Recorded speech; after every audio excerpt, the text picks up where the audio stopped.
Guys, UnoPro here today for my Seven Sisters card review.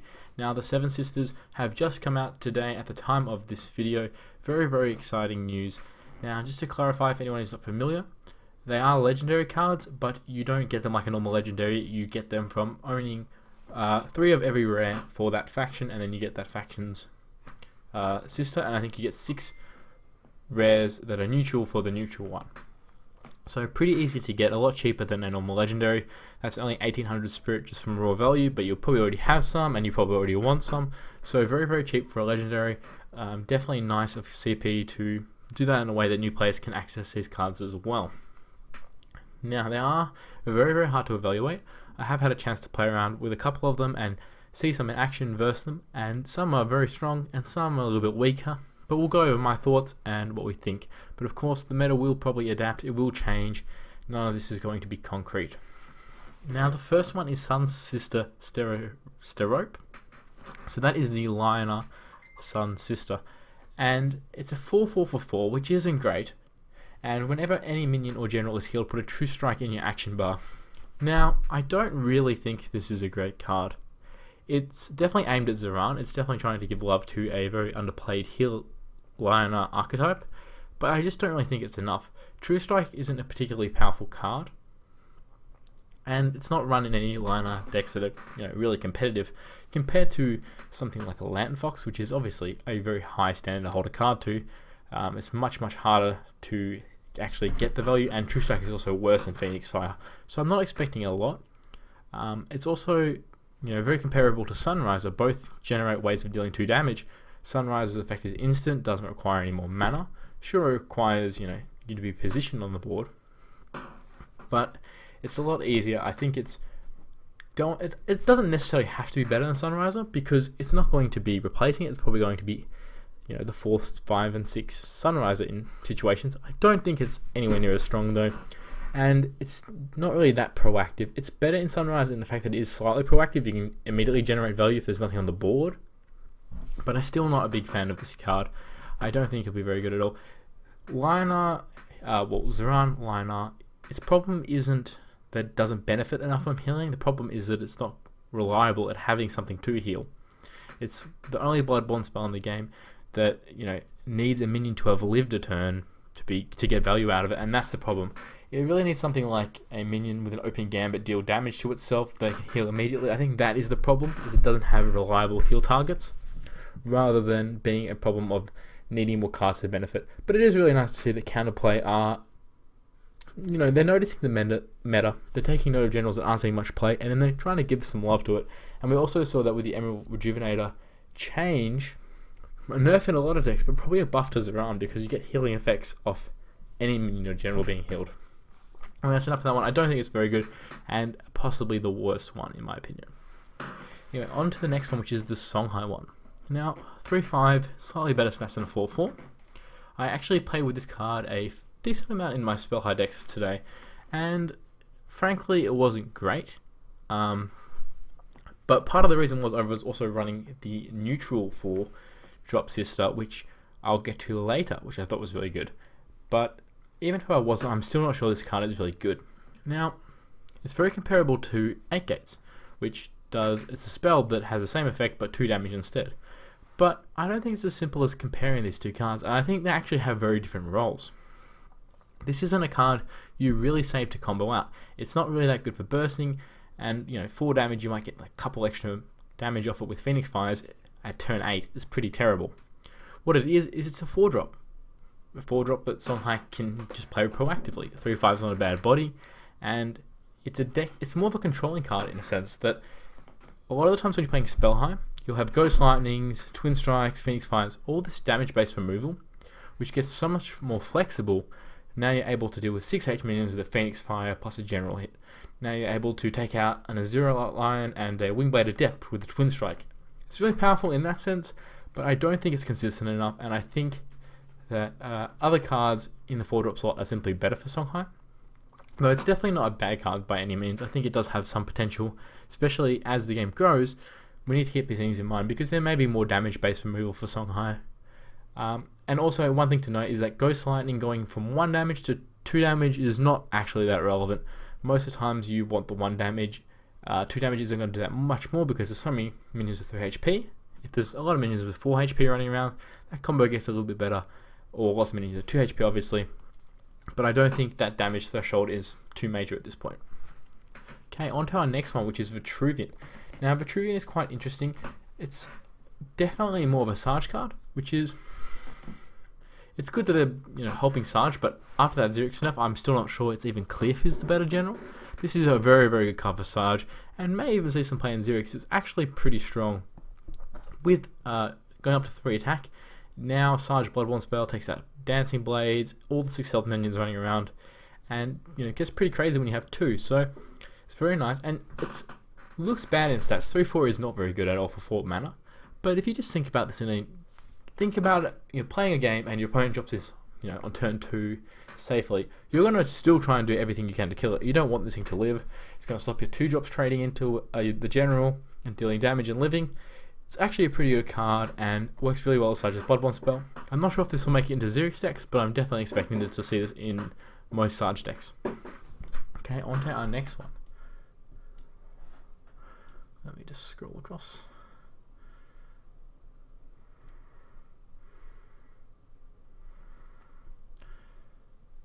Alright, do have to do this a little bit of a basic way, but couldn't get a Photoshop of these cards separately. So, onto our Abyssian sister. Whenever an enemy, minion, or general takes damage, restore 1 health to your general. Now, when we look at existing Abyssian decks, we have Lilith and Cassiva. Now, obviously, this effect is way more reliable in a Lilith deck, but I actually think in practice we may see it fit more into Cassiva than Lilith. If you're abusing this in a Lilith deck, you're going to be sending in a bunch of 1/1s into the opponent's general, dealing a bunch of damage by trading in the minions, and then getting health yourself. But we already have a card that does a similar function on Dying Wish, which is the Shadow Dancer, and Blood Moon Priestess is another way of generating value. So I think when you compare it to those cards, when you're just sending in an army of 1/1s, it's quite inferior. It's only really good when you're behind in stabilization, and Shadow Dancer does just a fine job of that anyway. What this does is it replaces a card that was nerfed for a Cassiva deck, an Emerald Rejuvenator, and it gives it a way to continuously heal. Healing is really nice in Cassiva because it allows you to stall out the game, and you definitely want that one-side heal because Shadow Nova damage is very relevant. So if you can just stick this back in the corner on turn 2, you have stuff like pings, trading in, it's like a Spectral Blade at times, the effect of it. Ping's going to get the damage, stuff like Blood Tear is also very good. So just having that constant life stream could be good for Cassiva and could definitely be a replacement for Emerald Rejuvenator. The body's not great, but 5 health is quite tricky to kill, and I think the 5 health sisters are looking a lot more viable than the 4 health in general, but that's also just because of the effects. So, on to the next one. Earth Sister Taigeti. I'm not going to bother too much with these names, they're pretty complicated, but this card is absolutely insane. I think it is the best sister. Maybe Vetruvian, some people might argue that it's closer. I think Magmar is absolutely insane, and definitely what the faction needed, and it explains the Vindicator nerf. This card with a Vindicator, I don't even want to think about that world. That is absolutely insane. So what does this card do? Whenever this minion takes damage, deal that much damage to enemies all around it. Basically, I was thinking there's like no minions in the game that can kill this and live. Just because the damage that it deals, it's going to take back. So maybe like range minions can obviously, but the ability when you're comped up, or even when you're not comped up, it's so good. When it's attacking a general, it's basically a 5/5. And when it's attacking bigger minions, it's basically whatever attack it needs to be. This card is really good and definitely demands spell-based removal a lot of the time. And it increases the importance of being in the center against Magmar so much more. Being in the center is already pretty important because it gives you a lot more flexibility to play around Frenzy. But if you get stuck in the corner with this card, it is lights out. I've had that happen to me today and it was just brutal. Very strong card.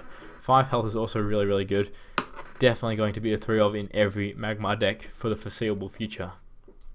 Okay, on to the next one, which is our Vanar sister. Okay, so this one has the best stats of the sisters. A 4/5 is only 1 stat under the neutral equivalent of Hailstone Golem. So pretty nice there. Whenever you summon a minion with Infiltrate, give it +1/+1. So I don't think this card is good enough to see, Frosthorn, Rhino, and Wolfraven Seam play just in a general sense. It maybe it will, but I highly doubt it. What this is just chucking into decks that are already running Snow Chaser and the Crystal Cloaker.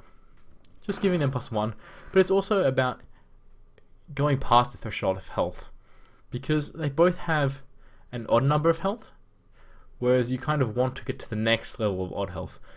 A 3/2 Snow Chaser isn't really doing anything more than a 1/2/1 a lot of the time, and a 3/4 Cloaker is not doing that much more because it's still 2 general hits, which is very, very relevant. Obviously still pretty good. In Kara, this can get pretty strong as well. A simple Bloodborne spell on a Snow Chaser plus this means it's a 4/3 for 1 mana, which is actually pretty good. So I do expect this to see some play, but I don't expect it to bring many Infiltrate minions into the spotlight. I think it's going to be just a buff to the ones that exist, but a 4/5 for 4 mana is definitely pretty good, and I expect to see a decent amount of play with this one. Now, this one I'm actually pretty excited for, and that is Sworn Sister Elkion. Now, hopefully by the time you're watching this, just had a font that I downloaded on screen. Let me get that off. Alright. There we go. Sorry about that, guys. Sworn Sister Elkion. This card is actually really, really cool. At the time you're watching this, there probably will be my latest Spellheim video out. And in that video, I played this card as a 3-of, and I love this card. It's so much fun, and I think it's actually really, really strong. I'm not sure how it's going to be in factions outside of Songhai, and I talked about that more in my video, but basically the logic is that there's so many spells and spell-based minions in Songhai that your average draw is going to be really, really good, and synergize with your deck anyway. But I think this card has so much potential. It's an instant 2-card draw one-sided ability, which is just not a thing in Duelist, and that is already pretty strong by itself. Now it gives you 2 random cards from your faction, but is that much of a downside? Well, sometimes it is. Tempo-wise it can be, but you need to look at your deck. If you can afford to be replacing something, if you have very consistent cards, like say maybe a Lyonar, this is an instant 2-card draw that you just have to replace to get your own cards, and maybe you get something really good anyway. So I think this card actually has a lot of potential, and I think it'll start to see a lot more play, because adding 2 random cards isn't that good in other card games all the time, but in Duelist you just replace it. So it's cost you to replace, but you've drawn 2 cards, and there's a good chance that one of them is going to be pretty decent anyway. So I think this card will actually see a pretty decent amount of play, and replace some in the decks that kind of running stuff like Spelljammer that don't really want to be running Spelljammer, but they don't want to be running Sojourner because it's a bit slow. So they kind of choose one or the other, and it's not great. I expect it to be a nice little mid-range card in that sense of the word. And I definitely like it in decks like Lyonar, who have very solid curves. They don't rely on replacing that much.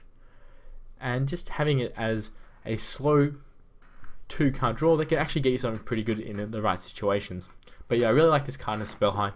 I'm not sure if other people are going to like it, but I really liked it, and I expected to see a decent amount of play in that as well. Anyway, guys, that will be it for now. We don't really know how it's going to turn out. The really interesting effects, not like we have much to compare them to. They're all pretty decently statted. Something someone did point out on Reddit, I think, was that they're kind of in an awkward spot where their stats aren't good enough that you want to play them really aggressively, but they're not good enough where you want to play them really safely with the abilities. Not sure that's overly true. Most of them are pretty actually. Well, there's a tendency for Duelist players just to want to clear the board at all costs, and that's obviously a good way to go. So just playing this kind of thing safe, making your opponent come to you, is always pretty good. And stuff like the Vanar one and the Magmar one can even just be played in the face. Same with the Songhai one potentially. So I think they're actually going to be pretty viable. I don't expect to see much of the Lyonar. Probably not much of the Songhai one either, but the rest definitely could see some play. I think they're very archetype based, but it's really nice to see that counterplay is balancing, trying to get all the generals viable, because it's definitely something we've seen from them is that they want both even if a faction is really good, they want the general that's not being played to be played as well. So I think we've seen some really nice changes in that. Very, very exciting, and awesome that they're available to everyone pretty easily. Anyway, guys, I will also be doing a balance change on the nerfs and tweaks, I guess I'll say. So if you want to watch that as well, if you haven't already, I recommend you watch that. And if you want to see me playing Sworn Sister, check out my latest Spellheim video. Anyway guys, that's enough for now. I'll see you next time.